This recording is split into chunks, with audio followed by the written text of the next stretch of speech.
Hello everyone, welcome to our channel পূর্ণ educational guide.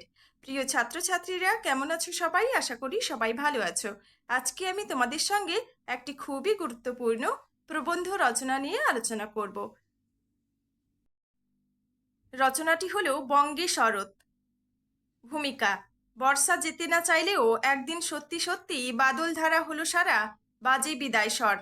আকাশের বুক থেকে কালো মেঘ বিদায় নেয়। তখন নীল আকাশের বুকে শরতের সাদা মেঘ ভেসে বেড়ায়। আকাশ নীল, গাছপালা সবুজ। শিউলি ফুলের ডালি নিয়ে হাজির হয় ঋতুচক্রের তৃতীয় ঋতু শরৎ। ভাদ্র ও আশ্বিন মাস নিয়ে শরৎকাল। বসন্তকে বলা হয় ঋতুরাজ, কিন্তু রূপবৈভবে অনুপম প্রাচুর্যে শরৎ তাই ঋতুরানী। মুখে তার প্রসন্ন হাসি।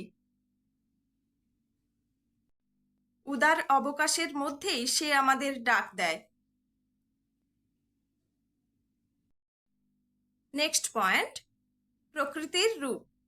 বাংলায় শরতের রূপ অনিন্দ। শরতে প্রকৃতি এক অপরূপ রূপ ধারণ করে। শরতের রূপে মুগ্ধ হয়ে কবি রবীন্দ্রনাথ গেয়েছেন: আমি কি তোমার মধুর মূরতি হেরিনু শারদ প্রভাতে, হে মাতুবঙ্গ শ্যামল অঙ্গ ছলিছে অমল শোভাতে। শরৎকালে নদী নালা পুকুর জলভারে টলমল করে। জলাশয়ে বিচিত্র ফুলের সমারোহ। সুনীল আকাশে সাদা মেঘের আনাগোনা। মাটিতে সবুজ ঘাসের আস্তরণ। এইসব দৃশ্য এক খুশির আনন্দে মনকে মাতিয়ে তোলে। তখন মন গেয়ে ওঠে: শরৎ তোমার অরুণ আলোর অঞ্জলি, ছড়িয়ে গেল ছাপিয়ে মোহন অঙ্গুলি। বস্তুত শরতের প্রকৃতির সৌন্দর্য হৃদয়কে হরণ করে। সবুজ ধানের বুকে বাতাস ঢেউ তুলে যায়। নদীর ধারে ধারে সাদা কাশফুল স্নিগ্ধ বাতাসে ঢেউ খেলতে থাকে। ভরা নদীর বুকে দেখা যায় পালতোলা নৌকা। শোনা যায় মাঝিদের সারি গান।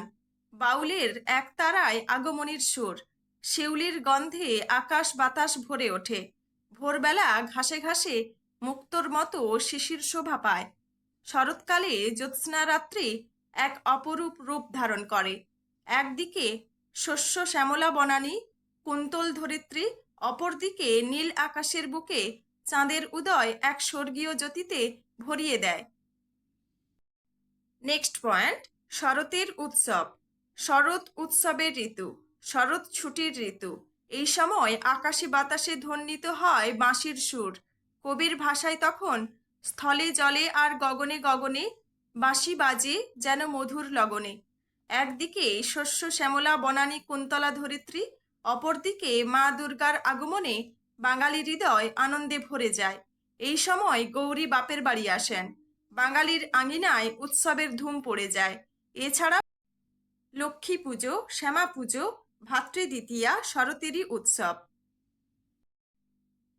নেক্সট পয়েন্ট: শরতের উপকারিতা ও অপকারিতা।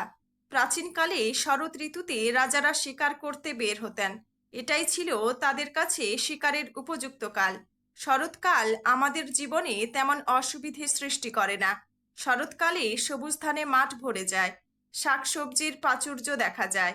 এই ঋতুতে বিভিন্ন উৎসবের আসর বসে। মানুষের মনে থাকে না কোনো ক্লান্তি।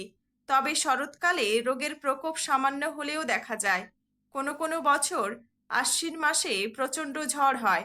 তাতে ফসল গাছপালা ঘরবাড়ির ক্ষতি হয়। উপসংহার: শরতের প্রাকৃতিক শোভার কোনো তুলনা নেই। মানুষের মনে শরতের প্রভাব অপরিসীম। শরৎ আষাঢ় ঋতু। প্রকৃতির অপরূপ আয়োজন, উৎসবের ঘটা, নবান্নের আগমন ঘোষণা এই ঋতুটিকে মানুষের প্রিয় ঋতুতে পরিণত করেছে। শরৎকাল শিউলি, পদ্ম আর কাশফুলের মতোই পবিত্র। শরতের বন প্রকৃতি, সবুজ ধানের ক্ষেতের মতোই মানুষের মনকে উৎসাহে আনন্দে ভরিয়ে দেয়। রূপে রসে রঙে বৈচিত্র্যে মাখামাখি হয়ে শরৎ আমাদের কাছে এক ভালোবাসার ঋতু।